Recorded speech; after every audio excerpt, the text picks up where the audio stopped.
한당입니다. 겨울 시즌오프를 맞아 이번엔 인터넷 썰을 하나 풀어보겠습니다. 국내 최대 바이크 커뮤니티인 빗사이트에 며칠 전 한 글이 올라왔습니다. 바이크 앰베서더 관련된 이야기인데요. 내용을 요약하자면 어떤 사진작가가 협찬을 받은 뒤 허위사실로 업체를 고소했다는 내용입니다.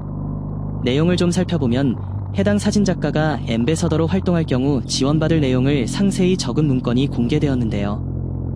이 요구사항들이 다소 과도했고 이를 거절한 업체를 고소까지 했다는 겁니다. 문건에는 이런 요구사항들이 적혀 있었습니다. 해당 업체 지점을 방문해 사진을 찍어주는 대신 일본 내구레이스, 모토GP 촬영 등에 대한 협조를 요청. 여기서 협조란 항공권, 숙박비, 현지 일정 지원을 포함하겠죠. 티셔츠, 재킷, 부츠 등 피복류 지급, 로고가 포함된 바이크 데칼 작업 지원, 연간 활동비 지급. 이 활동비는 바이크 구매와 정비, 촬영 장비 구입 및 수리에 사용할 예정이라고 합니다. 전국을 돌아다니며 촬영할 때 문화재 투어도 병행하고 해당 내용으로 책자를 제작하는 데 드는 비용도 일부 부담 요청. 업체는 당연히 이러한 요구사항이 말이 안 된다고 생각해 금전적 후원이나 바이크 지원을 해줄 계획이 전혀 없었다고 합니다. 그런데 문제가 생겼습니다. 사진작가 측에서 이런 지원을 받을 수 있다고 여기저기 떠들고 다녔다고 합니다. 여기에 더해 업체가 제공한 여러 경품을 개인적으로 빼돌려 사용했다는 주장도 나왔습니다. 결국 업체는 참다 못해 해당 내용을 공론화했고 사진작가 측에서는 이를 허위사실 유포라며 경찰에 고소를 접수했다고 합니다. 업체 측에서는 사진작가가 자신의 잘못을 인정하고 사과하기 싫어서 경찰에 고소라는 잘못된 선택을 했다고 보고 있습니다. 피해를 입은 업체가 한두 곳이 아니었고 단체로 대응하려는 움직임도 있었는데요. 다만 사진작가가 바이크 업계에서 최근 인기를 끌던 어린 학생이었다는 점을 고려해 참고 있었다고 합니다. 그런데 문제는 작가 부모의 적반하장식 행동이었습니다.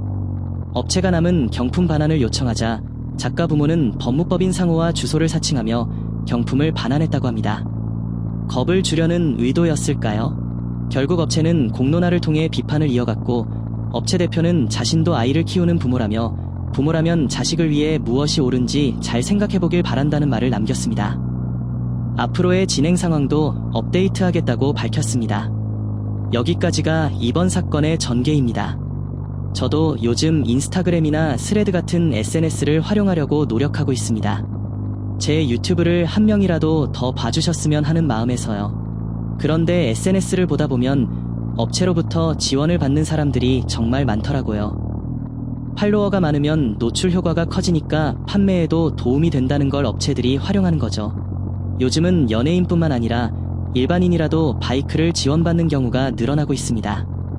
특히 여자 라이더라면 바이크를 지원받아 타는 경우도 많다고 하더군요. 여러분은 바이크 업계에서 이런 협찬이 늘어나는 것에 대해 어떻게 생각하시나요?